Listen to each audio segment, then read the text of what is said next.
The Dodgers have landed in Tokyo. The season is almost upon us. How many games will the Dodgers win in 2025? We've got Dodgers play-by-play broadcaster Tim Neverett join the show to preview the 2025 season. That's coming up next on Dodgers Dugout Live. It's time for Dodger baseball.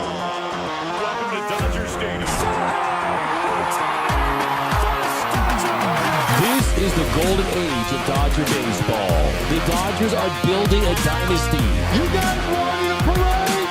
We got it, parade. The Dodgers punch back and head to the championship series. Tony starts the 50-50 club. Mookie magic.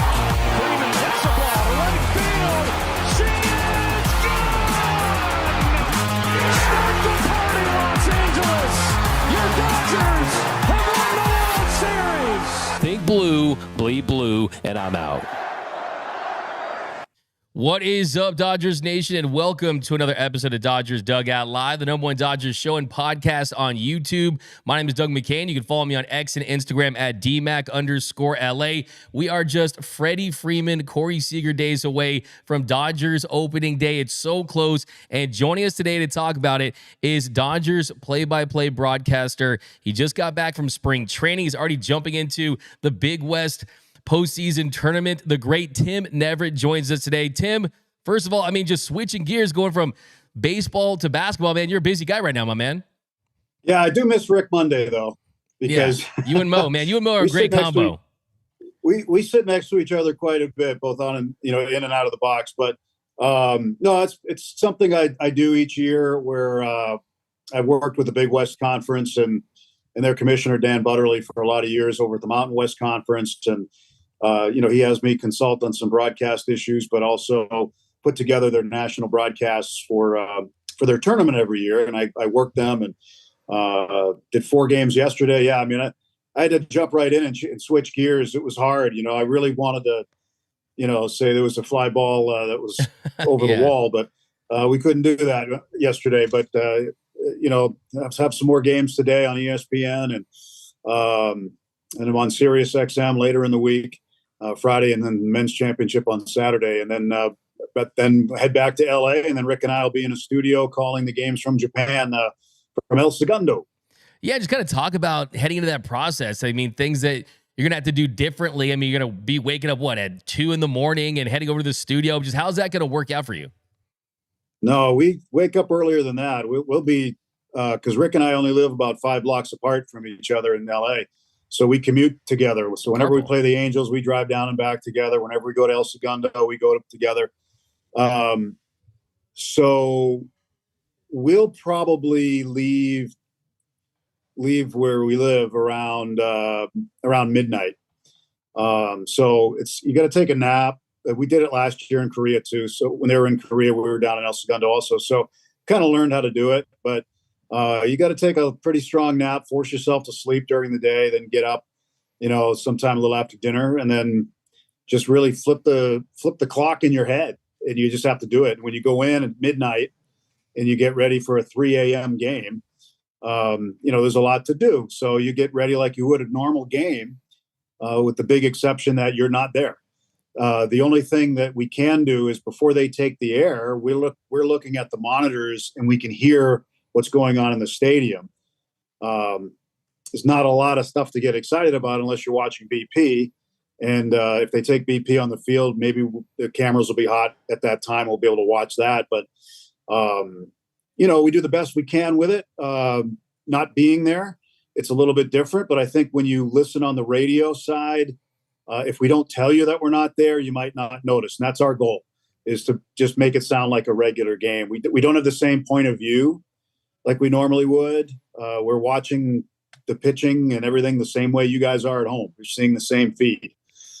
So it's a little bit different, but it's what we do. And I've called many games off screens before, both with the Dodgers during the pandemic and I've done a lot of Olympic stuff off screens in the past. So it's nothing new to me.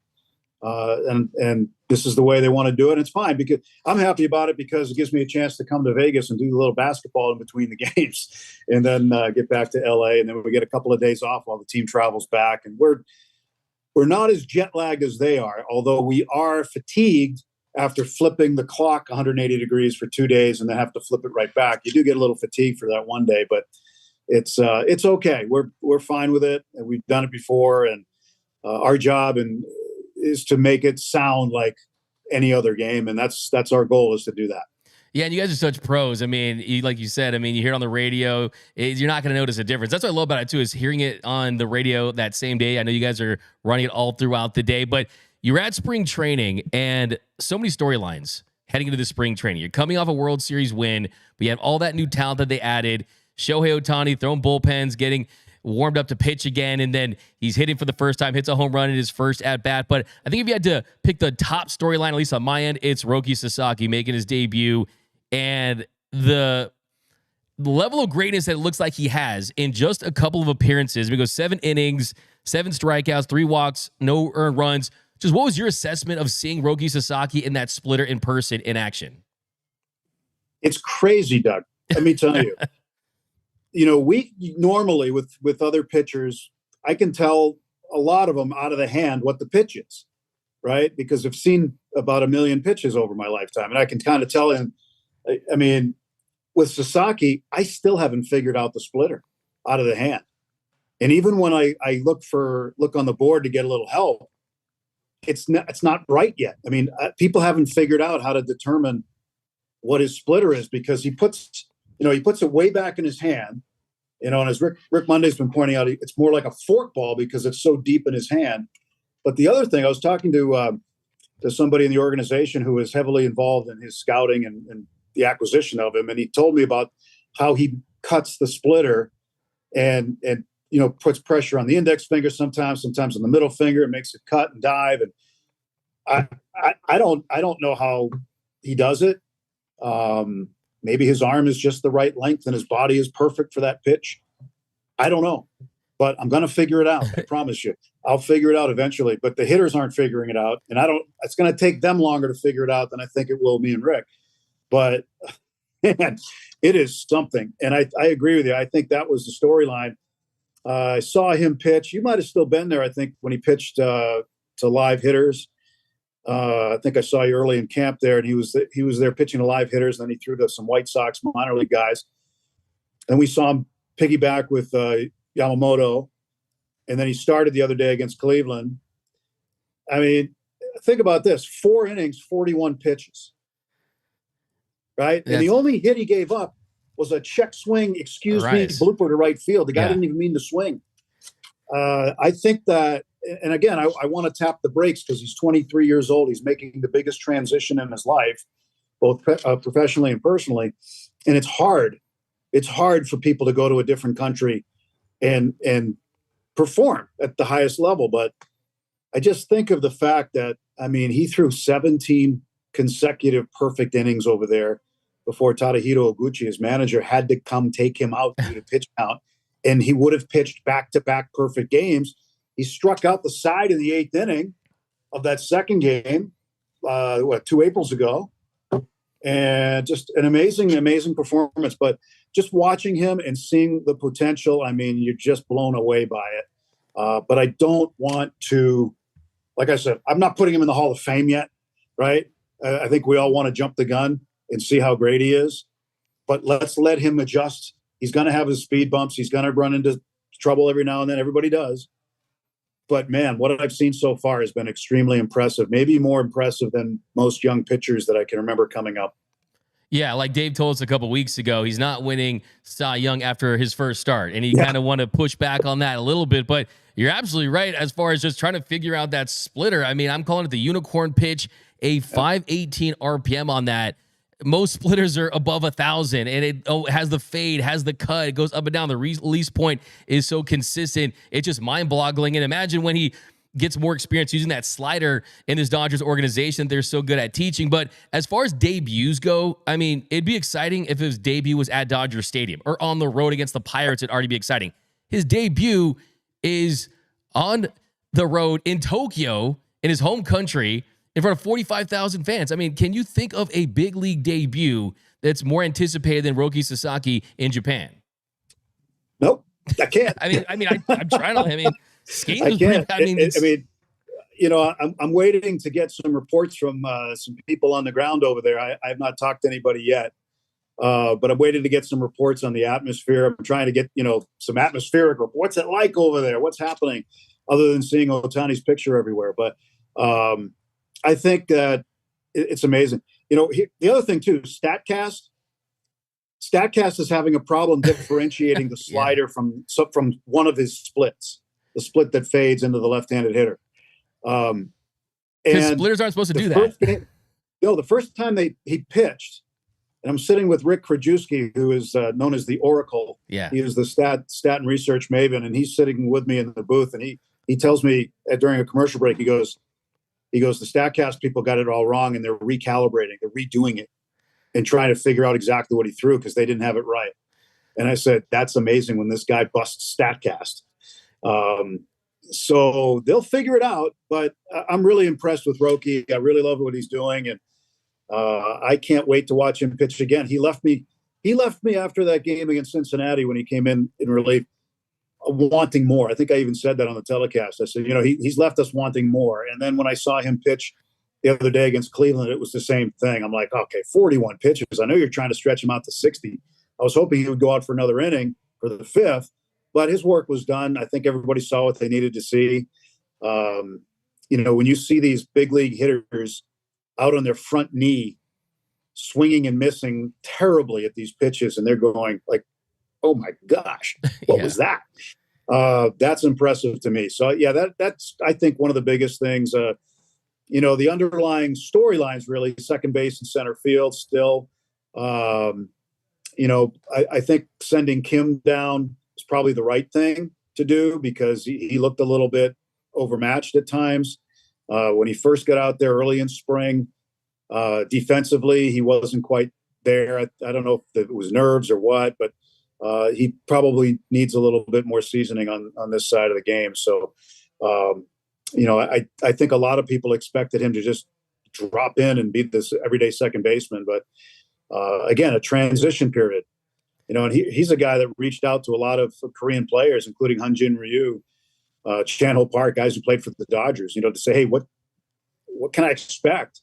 Jung-Hoo Lee is one of his best friends, and so is Ha-Sung Kim. He's playing down in Tampa now, and Jung-Hoo Lee with the Giants. They're best friends. They're really close, all the three of them. And he had a lot of help from them in trying to adjust, and he still needs a little bit more of that. But I have high hopes for him. I think he'll be really good. I really like the foot tool he's got. I mean, he can run. This guy can really run. And even if he doesn't have a great season, this guy's going to be on the playoff roster to pinch run.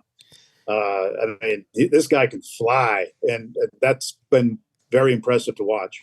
Yeah, you bring up Ha-Sung Kim. I mean, just my outlook on Kim is this. I mean, he said it. It's going to be about, can he hit big league velocity? You mentioned certain at-bats he was looking a little overmatched, but he also made some swing changes. And when you make swing changes, they're going to take some time. So if he made the big league roster and he's not playing every day and facing big league pitching every day, that could kind of put a stump on that type of development. So I like the fact that he's starting down there, facing pitching every single day, building that confidence up. And then when he gets the opportunity, he was so close to beating out like 4 or 5 infield hits. And once he's getting hard contact, it's going to impact the game with his legs. It's going to impact the game with his glove. So I like the fact that they're not putting all the pressure in the world just to throw him in there, because last thing you want is him starting like 3 for 50, killing his confidence, and then you're kind of set back from that standpoint.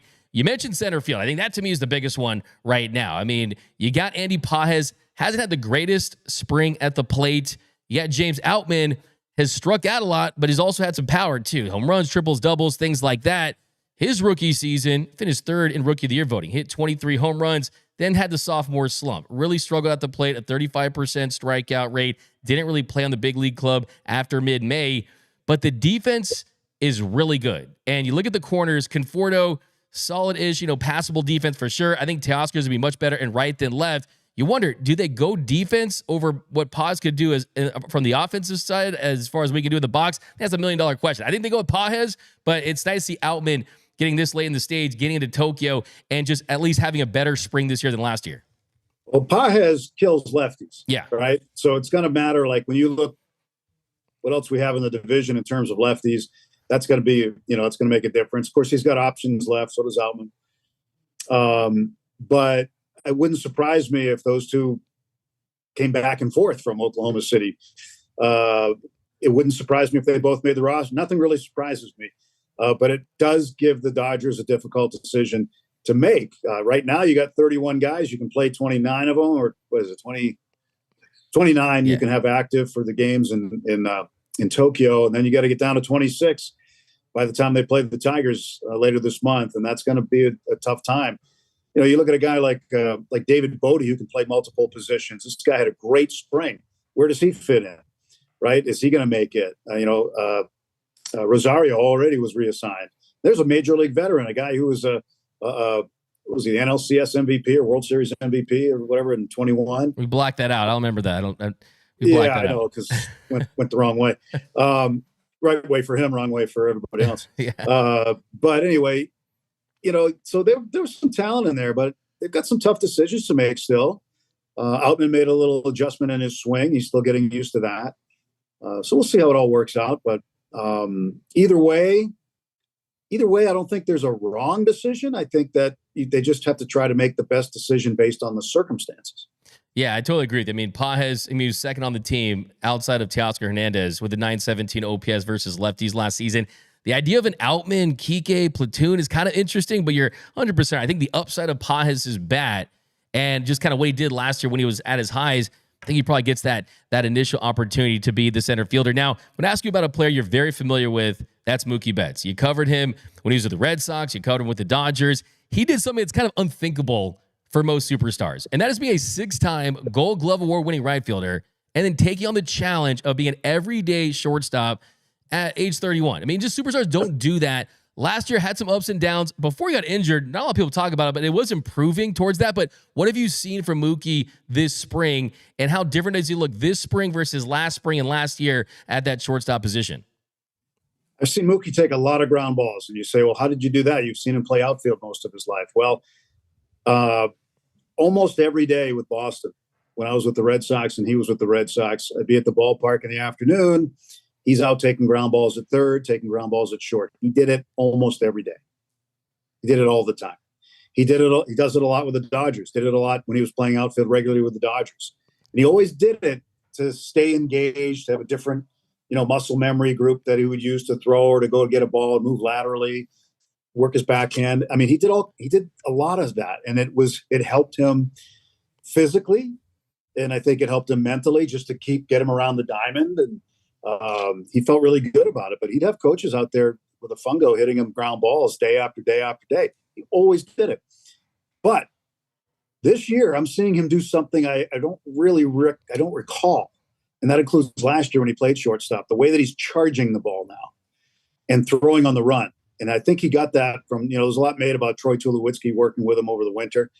I watched Tulo a lot when I was in Colorado before I went to Pittsburgh. And that's how Tulo would play. He constantly moved his feet toward the infield grass, and he would throw off balance sometimes, but he had the arm to do it. He had a cannon for an arm, absolute cannon. And he would throw on the run a lot. And that's one thing that he and Mookie worked on, was keeping your feet moving, shorten the distance for your throw. So it doesn't matter how hard the ball's hit. I mean, if you don't have to move and it's a one hopper right at you, that's one thing. But if it's a couple of hops, move to the ball, shorten the distance. That way you can make a touch throw as opposed to having to wind and fire all the time. And that's one thing I've noticed he's doing on balls that are hit on the grass that are toward him.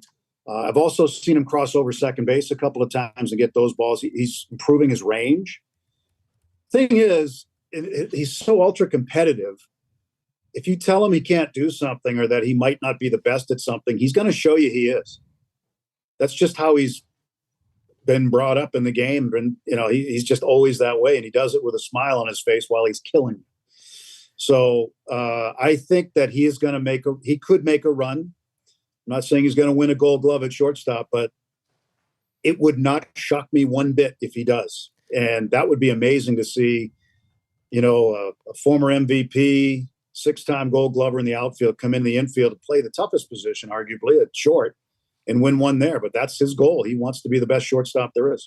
Yeah, I asked Mookie that question a couple weeks ago. Is the goal to win a Gold Glove? And he said, hey, I don't care what position I'm at. As long as I got that glove on, the goal is to make it gold. So that, not a lot of guys would say it. A lot of guys would be like, hey, if I'm an average shortstop with my bat, I'm already an elite shortstop, right? In the net. But he's someone that wants to be great at anything he does. People act like Mookie was his first round pick. He was a 5th round pick. Right? I mean, he's kind of defied the odds of his career. I went crazy. I looked up. I wanted to see when was the last time he played shortstop at a professional level last season. He hadn't played shortstop at a professional level since 2012 for the low A Lowell team. And it was against the Auburn Doubledays. So to see that gap, 2012 to 2024, I think people need to realize what a full off season, as you mentioned, working with guys like Tulowitzki and just getting those reps is going to do for him. Love to see him win Gold Glove. And if he does that with that offense he provides, if he gives you a typical Mookie seasons, we could see Shohei and Mookie kind of fighting over MVP votes. You could, and we could have last year too, had Mookie not been hit by a pitch and missed 2 months, right? The Lowell Spinners. Oh, there we go. In Lowell, Massachusetts. Yeah, so you got to figure Mookie was the best player on his team at every level, at every age, right? So he's playing shortstop growing up. Lowell had him playing short and second, so that's where they wanted him in the Red Sox organization. But at that time, he couldn't hit for power. I mean, he was hitting, warning track fly ball outs and everything else. And they looked at him and they said, I don't know, let's try him in the outfield. He's great on the base paths and he can catch the ball. So let's see if we can get him in the outfield and we can cover some ground. And so they threw him out in right field. I remember the first time I saw him, I was still with the Pittsburgh Pirates, and we were playing the Red Sox in a spring training game. And I said, who's this Mookie guy? He must be named after Mookie Wilson, right? And then I found out, no, it was Mookie Blaylock. But the first time I ever saw him play, he looked like this tiny kid, just out in right field with all kinds of room around him. He looked like a kid standing in the middle of a cow pasture, right? And, I saw him hit a ground ball and run to first. I'm like, man, that guy can run. That's a good skill to have right there. Didn't think much about it. Next spring, saw him again and then talked to the Red Sox people, and they were like, yeah, this kid's going to be pretty good. We think he's going to be okay. And by this time, he figured out how to hit for power. So by the time he got to Double-A in Portland, Maine, he was hitting home runs. He started to figure out how to lift the ball and how to lift and separate and create backspin and all that stuff. And now, I mean, this guy's 5th all time in leadoff home runs with 52. 5th all time in leadoff home runs. So the guy can rake, and having 3 players hit in a row, with Shohei, Mookie, and Freddie, all former MVPs. I mean, there isn't a better 1, 2, 3 punch in the face to an opposition. I think the best example of it was last August or whenever it was in Arizona, when they let off a game with solo home runs back to back to back. I've seen back to back to back a number of times, never to lead off a game though. Yeah, that was incredible to watch. When Freddie hit the 3rd one, and he put it in the pool. I'm like, oh my God, what are we going to have next? Yeah, there were so many great postseason moments. You almost forget moments like that in the regular season that were just so great to experience. But when you look at this team, I mean, what I've been saying is, look, there's not a team in the NL or the AL that can stop them. It's the IL, right? The injured list. If you lose some of these guys like we saw last year, in the postseason with 3 starting pitchers, that is what could derail this team. When you look at the 6-man rotation that they're implementing, and if you follow this team, look, with the off days last year, I mean, they've kind of had pseudo 6-man rotations at times, but I think the difference now is you truly do, without question, have potentially 5 aces in your rotation. 5 guys that would get the ball in game 1 for a lot of staffs around Major League Baseball. And they're not asking for guys to go 180, 200 innings. You're looking for 140, 150 for some guys. I think they're going to get creative. You're going to see spot starts with guys that have the options and things like that. But do you think that the way they're going to utilize the 6-man rotation this year hopefully will keep guys on the mound and avoid these injuries that we've seen this team deal with for so many years? Yeah, I think so. I think, I was just digging up the schedule here because I wanted to peek at it while I was talking to you about it. But, you've got a whole month of Thursdays off in April. Yeah. So if you look at the schedule, I mean, blank right down there, right? So that's going to help them keep the 5-man into the month of May. So you got to May 1st, from the start of the season, with the exception of opening day, which is a Thursday, the domestic opener, every other Thursday through May 1st is off. So that gives everybody a rest. So that's a big time bonus scheduling wise at that time of the year. Everybody was always like, baseball, it's early. No, it's never early, because you don't get those games back in September when you need them, right? Yeah. So every game counts, every pitch counts. That's the integrity of the game. But this schedule, I think, gives the Dodgers a chance to get off to a really good start, give guys an extra day of rest so they don't need a 6-man rotation until Ohtani says, okay, I'm 100% ready, let's go. And that's probably going to be sometime in May. We don't know exactly when. Looks like it's up to Shohei. Whenever he says it's go time, then we'll go to 6. And the benefit of that is with the Shohei Ohtani rule, you don't have to change your roster at all. You're adding a big-time pitcher, and you can keep the same number of guys in the bullpen. Talk about an advantage. I mean, it's just the rules play into the Dodgers' favor big time, not only with the beginning of the schedule, but when Shohei comes back. I mean, you can put him on. You can have everybody pitch once a week, and it'll work out very well. And I think the extra rest and the limiting of the innings, if you have guys pitch 130, 150 innings somewhere in there, that's going to be good because we all know that, yeah, you want to win during the regular season, but this is all about setting it up now for October. Since the expanded playoffs have come around, it's more tournament style. So you've got to set everything up for October. Everybody's got to be healthy. And, granted, they weren't last year, but somehow Doc and the rest of the staff, they put it together with chewing gum and duct tape, and it worked out. It totally did. And I love that you bring up that rule, the Shohei Ohtani rule. It is the ultimate cheat code, but it's not cheating. You're playing within the rules because guess what? Every team can have that, but what you don't have is Shohei Ohtani, right? Because there's only one guy on the planet that does what he does. But then you have the fact that you get a full complement of bullpen arms, and those bullpen arms are elite. And they added guys like Tanner Scott and Kirby Yates and brought back Blake Trinan. So when you look at this roster as a whole and you try to poke a hole in it, it's really tough to do so. But I want to touch on something you just mentioned, and that is it being about October and not being about the regular season. But if this team does get off to a great start, the better that record looks in March and April and May, you're going to start to see those conversations. When you get the pace, they're on pace for 117 wins. Should the Dodgers go for the all-time wins record? Well, we know that didn't work out for the 2001 Mariners. They lost to the Yankees there in the ALDS. Did not work out for the 1906 Cubs. They lost to the White Sox.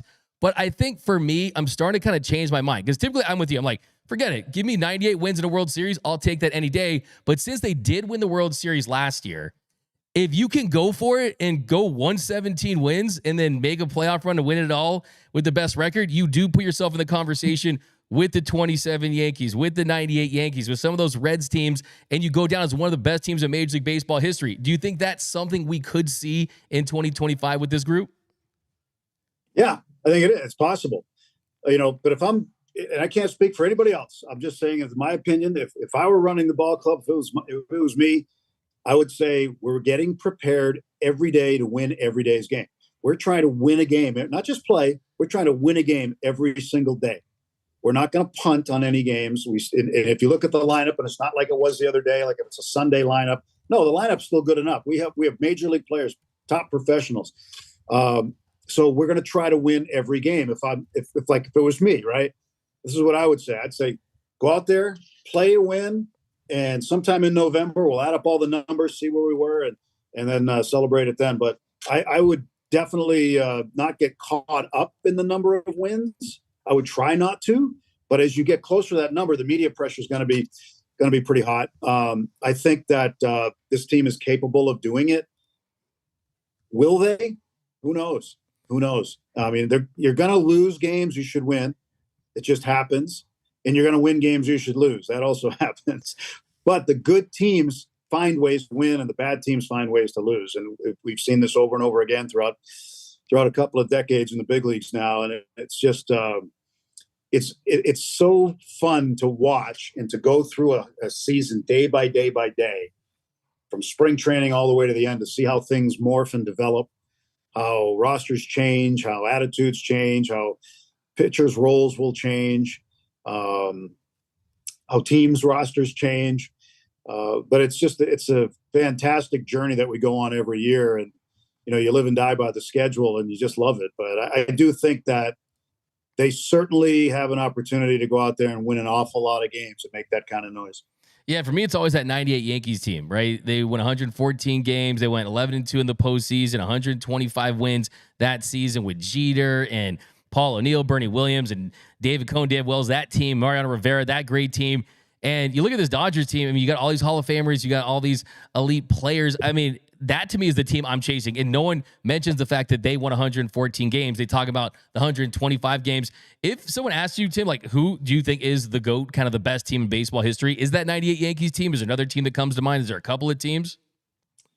I don't know. I'd have to think about it, really. The 98 Yankees were pretty darn good. So were the 27 ones, but that was a different era. Yeah, that seems crazy. You know, I know you hate to hear this, but the 2018 Red Sox were pretty good. They were pretty well put together.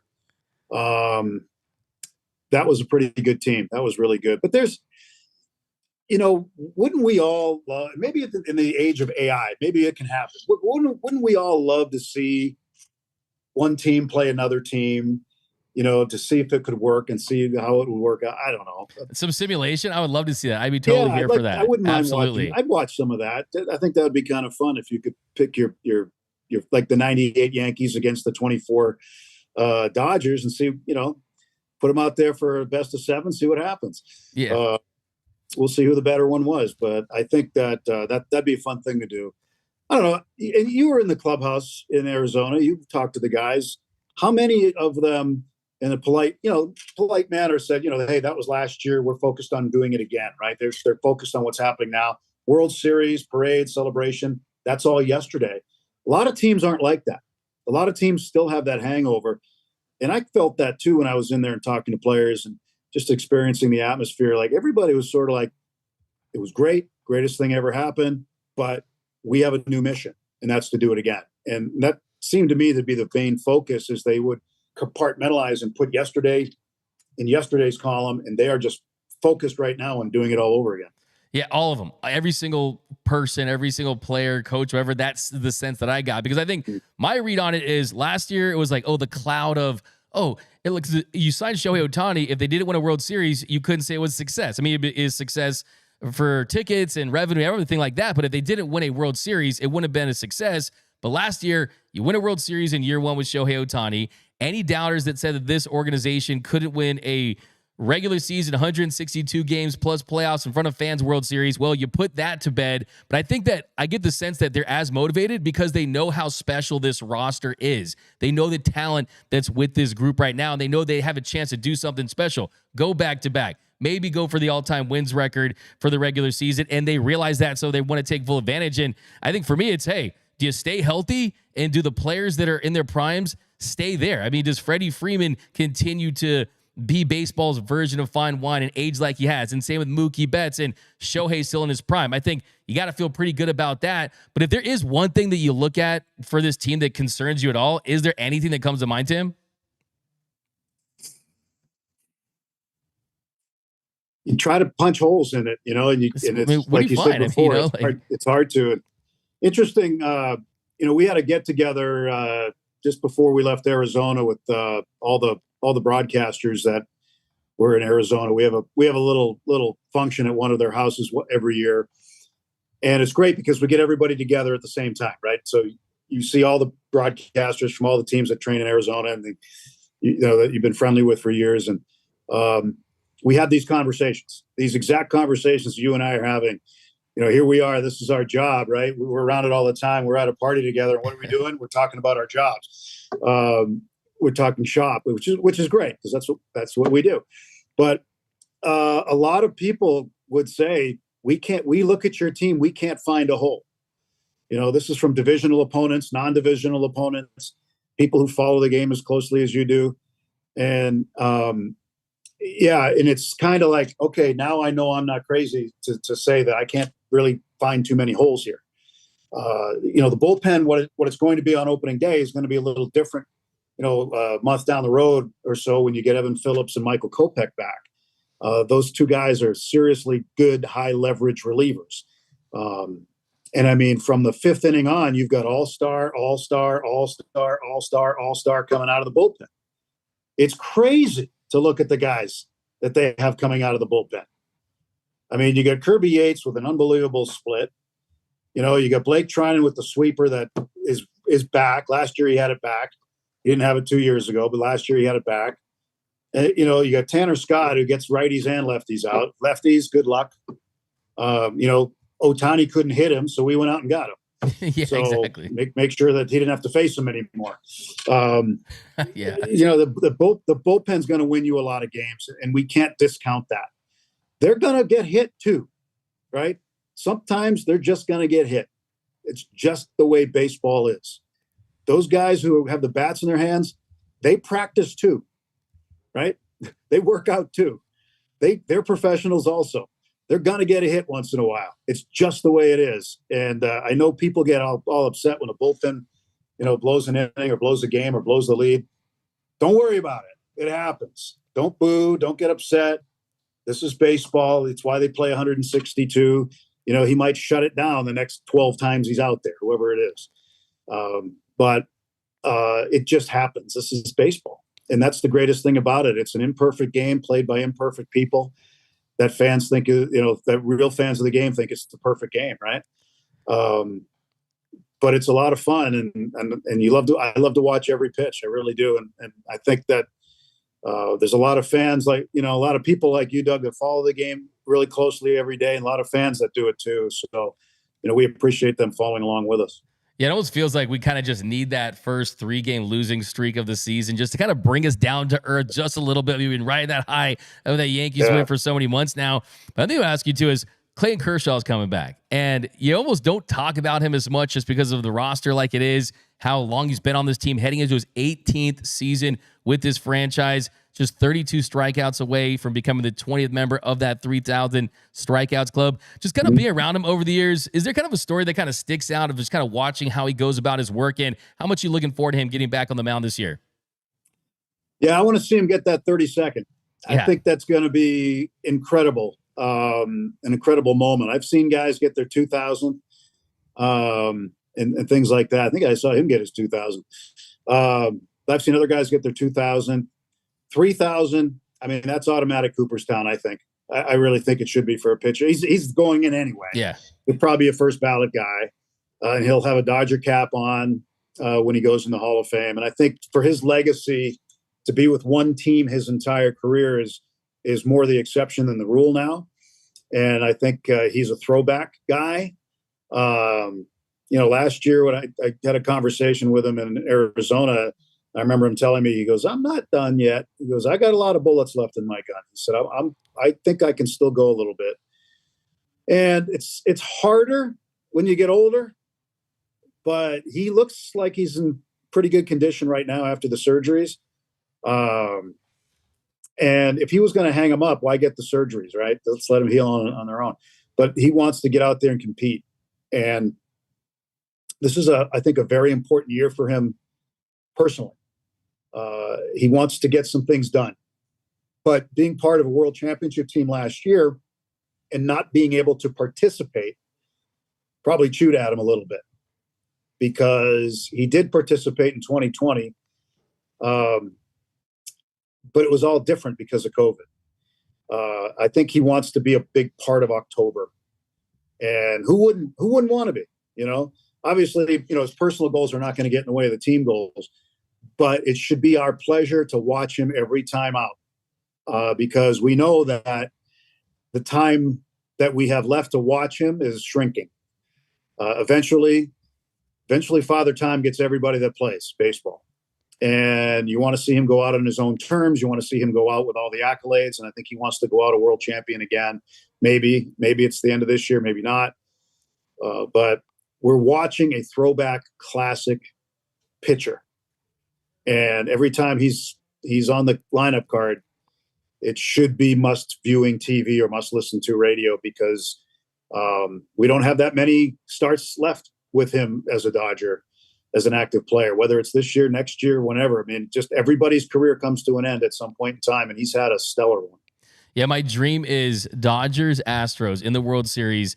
Dodgers up by like 7 runs in Game 5, and they just need to clinch, and he comes out and gets that final out. Like, that's all I want. Get right off into the sunset, go on to his first ballot Hall of Fame career, like you mentioned, and we'll all be happy him contributing to another World Series title. Okay, a couple more here, Tim. Let you get out of here. We really, really appreciate the time. So I'm not going to put you on the spot for a World Series prediction or anything like that, But Stan Katz was on the show yesterday, and he said that Shohei said right after the Dodgers had won that he wanted to win 9 more World Series titles. 9 more. Okay, with his final 9 seasons, how many World Series do you think they win in the final 9 with Shohei Ohtani? As many as he has a big part in. Yeah, that's as long as he's pitching, hitting. That's a big. I mean, that's from a player standpoint. Yeah. Absolutely, I'm sure Mookie and Freddie feel the exact same way, right? All these guys, they want to win the next 9 in a row, no doubt. As a player, understandable. That's exactly how you want to feel as a staff, as a manager with Dave Roberts. It's exactly how they want to go about their business every day. As an organization, that's how the Dodgers go about their business every day, whether it's ticket sales or corporate sales or whatever department it is.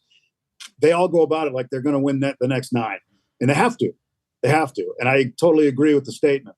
It's a big ask to win 10 World Series in a row. That's never been done. All-time dynasty, like UCLA Wooden stuff.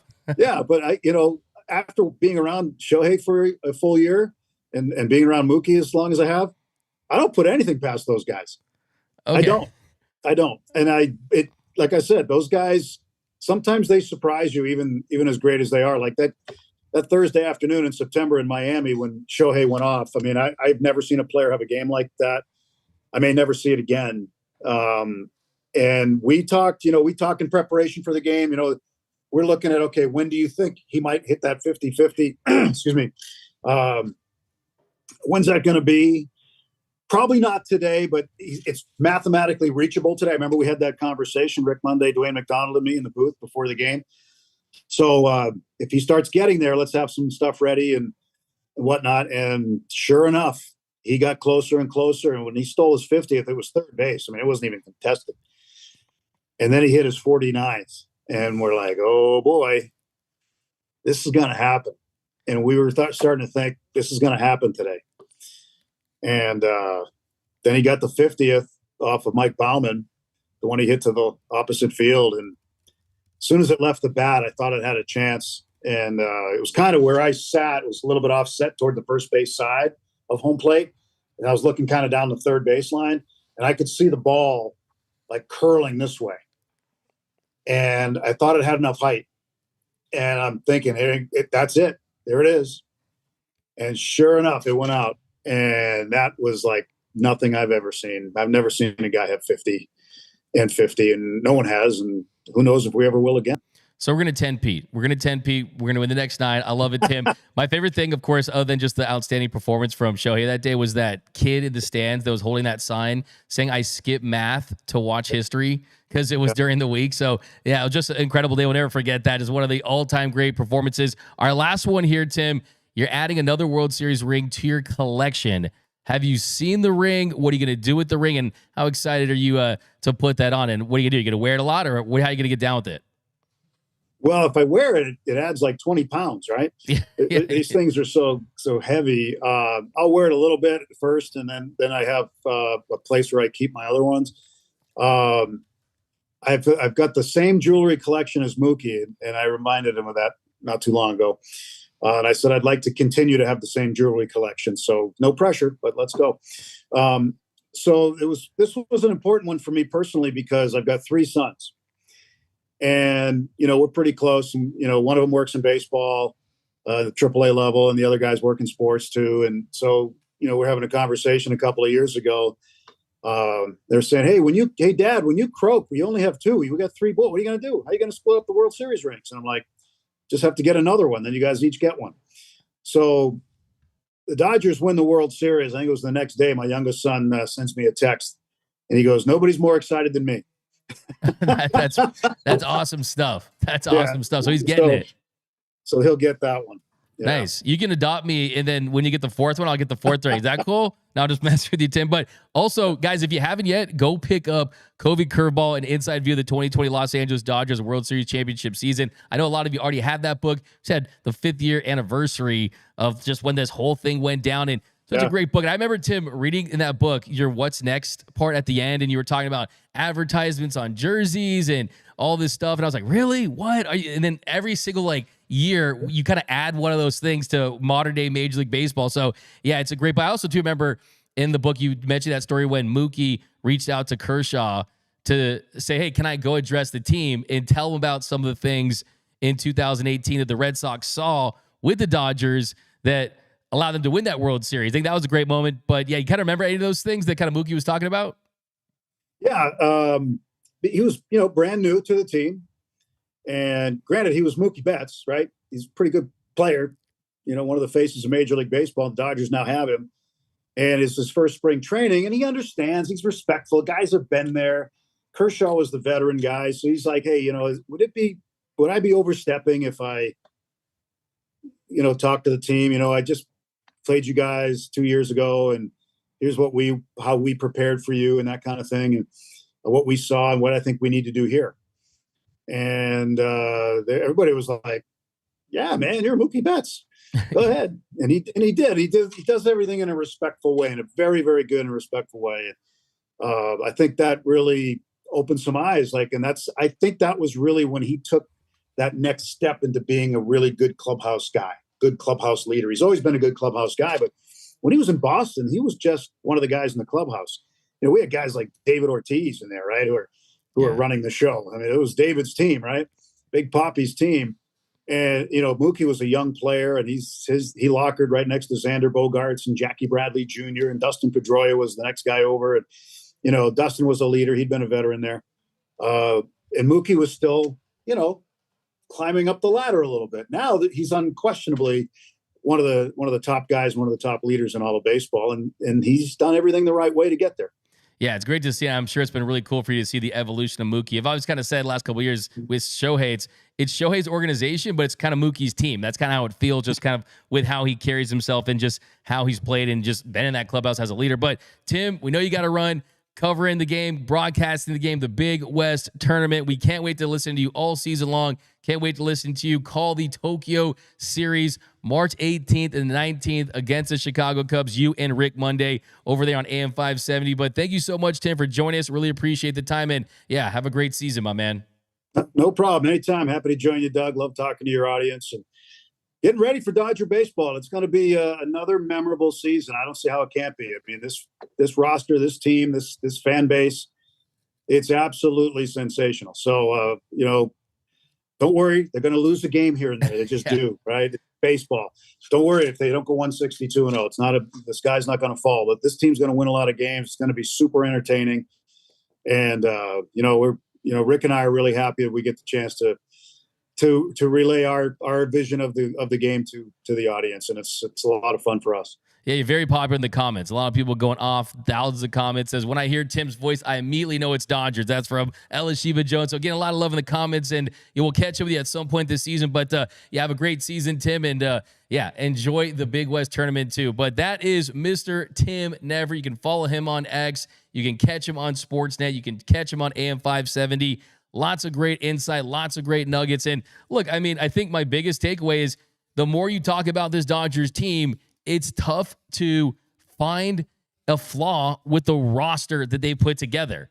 And I think that's why, for me, this team has a chance to go down as one of the very best teams in the history of Major League Baseball. But coming up next, we are going to talk to you guys on the 7th inning stretch. We're going to answer all of your questions, and we are doing a giveaway, a belt giveaway. Some more information on that. That's coming up next on Dodgers Dugout Live. What up, Dodgers Nation? D-Mac here to remind you that if you have not yet, be sure to subscribe to the Dodgers Dugout Live podcast. You can find it wherever you get your podcast. So if you want to listen to the show in audio form, when you're driving to Dodger Stadium, when you're driving from Dodger Stadium, when you're commuting to work, wherever it is, you definitely want to lock into the podcast. We're going to start featuring some podcast exclusives, interviews. So definitely, even if you do watch the show daily on YouTube, be sure to subscribe to the Dodgers Dugout Live podcast, wherever your podcast. So be sure to do that. It really supports the channel. And as always, think blue, bleed blue, and I'm out.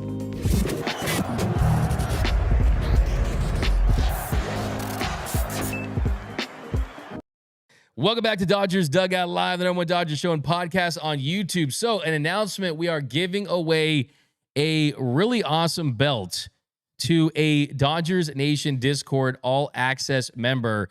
And to be eligible for this belt, all you got to do is join. And this is the belt that the players wear: Shohei Ohtani, Yamamoto, Roki Sasaki. The guy who designed this belt gave us one to give away. This is something you can't find on the streets. You can't find at the Dodgers Top of the Park store, anything like that. This is exclusive stuff. And to be eligible for this giveaway, join the Dodgers Nation Discord server. We're continuing to grow, and we have set that price now at $6.99.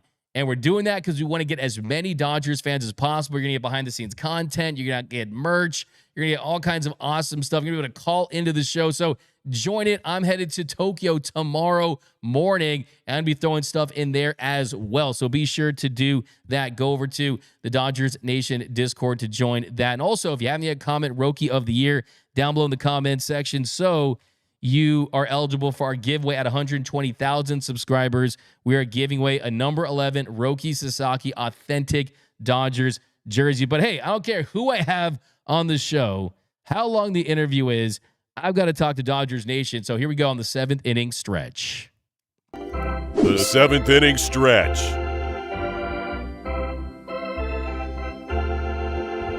All right, we got Kelly Oshiro. The way Tim is talking about how crazy the Dodgers are is how I feel. Need to beat down my negative thoughts, which say don't get too hyped. It's a long season. Yeah, it's baseball. I mean, the great teams are going to lose 50-plus games. I mean, you guys know the nature of the sport, but that doesn't mean that this team can't avoid those big slumps. I mean, you saw in 2017, that Dodgers team was on pace to be one of the most historic teams ever from their win total. They won 104 games. They also lost 16 of 17, had an 11-game slide late in the year, August and September. I think if this team stays healthy, there's no way that can happen. It's just, can you avoid injury? That is the biggest thing for this Dodgers team, and they've done things that will take pressure off their players and hopefully will allow that to happen. Oh, man, Anthony Keane, 7th inning stretch. Let's get ready for that.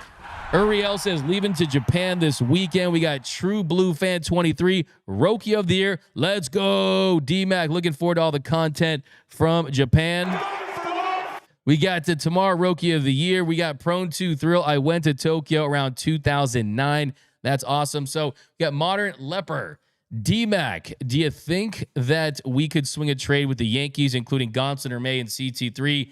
Because I'm over Taylor, and it would be great to get some young talent. So Taylor's not going to have value even for a low-level prospect because he's owed $13 million this season. They are going to start the year with him on the roster. I've been saying that for months now.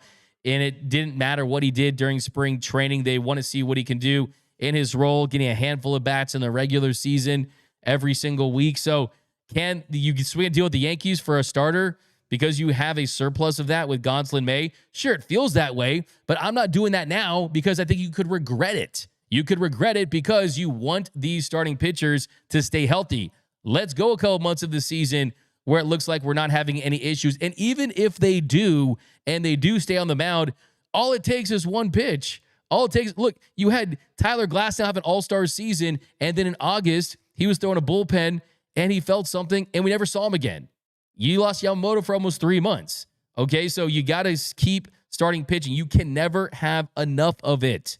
Shade 99. Who does D-Mac think will be the Dodgers MVP of the Tokyo series?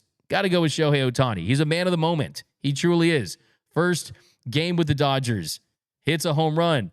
Oppo shot in spring training. First spring training game this year. Hits a home run. First postseason game against the Padres. 3-run home run. He's had big moments.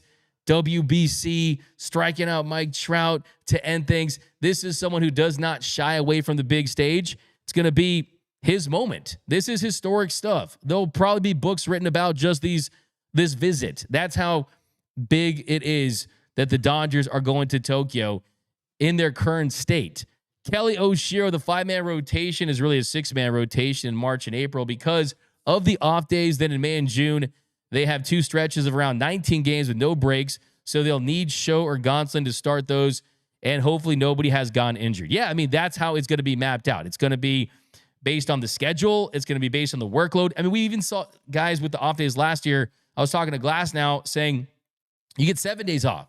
So you're going to take advantage of the spot starts. That's why they're not going to aggressively try to unload starting pitchers that could be top 3 guys for other teams right now, because let's see how things go. But certainly the approach this year is, if you throw less innings during the regular season, hopefully that doesn't take the toll that hopefully the benefit of that is you're not throwing 180 and 200 innings. We saw in 2021, the last time they tried to repeat, Julio Urias, he ran out of gas in the NLCS.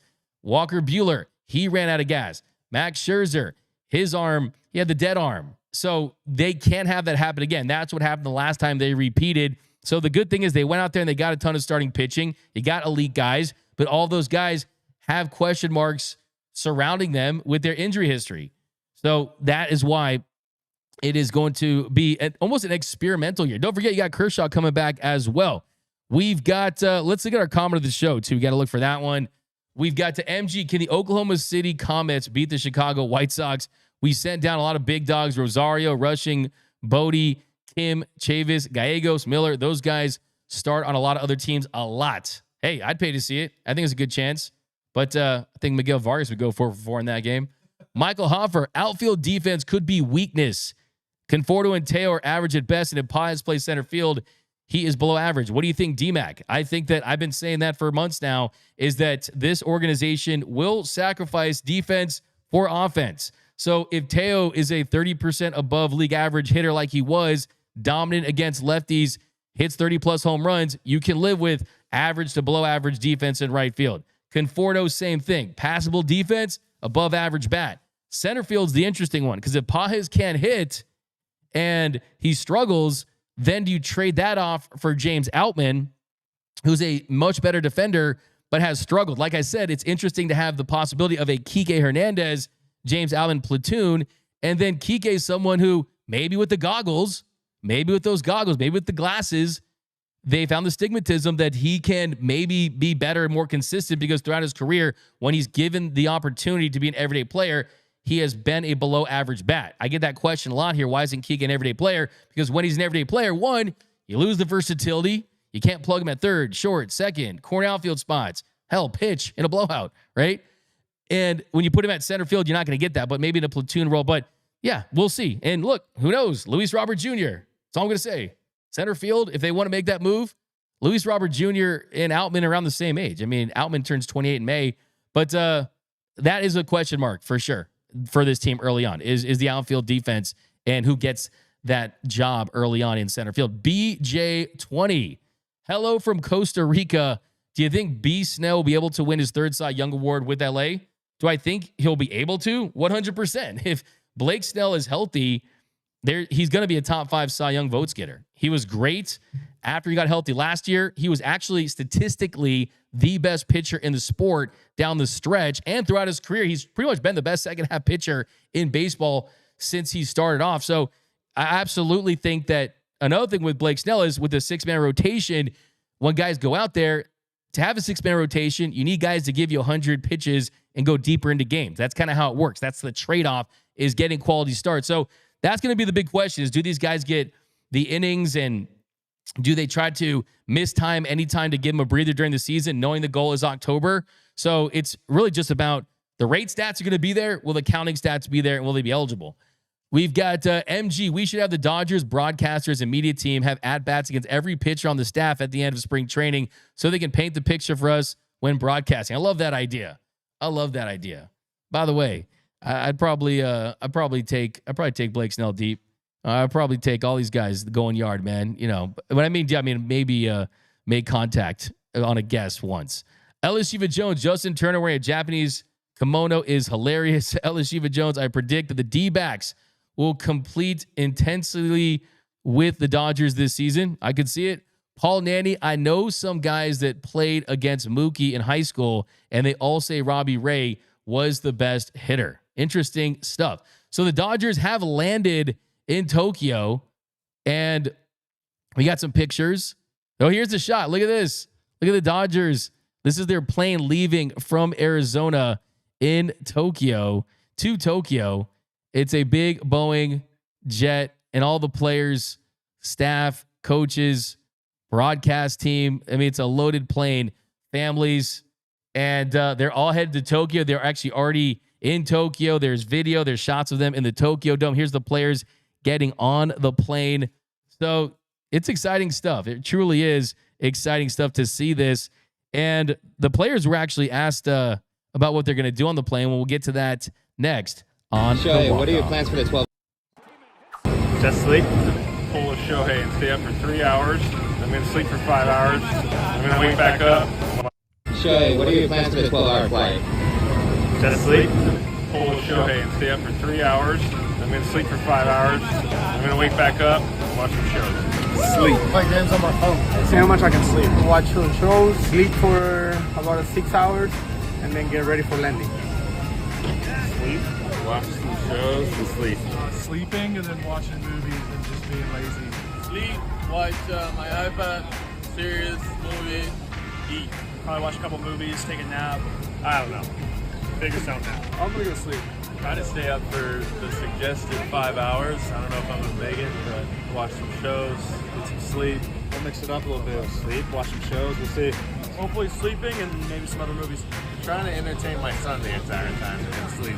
Well, I got some TV shows and some movies downloaded. I brought my Nintendo Switch. Probably gonna play some video games and probably sleep. Watch a lot of shows, Shoresy, Dexter, that's about it. Probably could sleep some, but who knows? Watching a lot of shows, probably some Severance, White Lotus, stuff like that, yeah. Gonna read, sleep, watch some movies. I've never watched Ozarks before, so I downloaded the first season. I'm hoping that'll get me to the point where I fall asleep. I think we're about to get into some Severance, sleep, and a lot of Netflix. I'm gonna crochet. Yeah, she's cool thing. That's pretty neat. Awesome stuff. By the way, you could totally guess that Tanner Scott watches Dexter. That guy is talking about Ozark. James Alvin's going to watch Ozark, Severance. Shohei, of course, is going to sleep for 12 hours. Shohei, one of the crazy things is Shohei has this mattress deal, and this mattress company makes this mattress just for him, and he has this ability to knock out and stay asleep. Tom Brady did the same thing. If you want to be great, sleep a lot, okay? That clearly is something there. But one more thing before we head out of here is go up to gearup.la, www.gearup.la for the best merch in the game. Get geared up, get T-shirts, get other stuff too, including this 2025 Tokyo Series MLB art.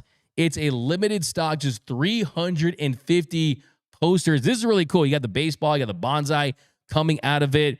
The artist Sam Preston did this, and these are going to go very, very quickly. A great way to remember what's going to be a very memorable series in Tokyo. But that is going to do it for this episode of Dodgers Dugout Live. My name is Doug McKain. You can follow me on X and Instagram at DMAC_LA. Subscribe, like, drop your comments on all things Dodger baseball. Drop your win totals. I'm going to drop my win total at some point. I think I'm doing another show tonight just to have ready for tomorrow. So I'm going to do it then. Drop yours down below. Remember, nothing, absolutely nothing brings together quite like Dodger baseball. And until next time, think blue, bleed blue, and I'm out.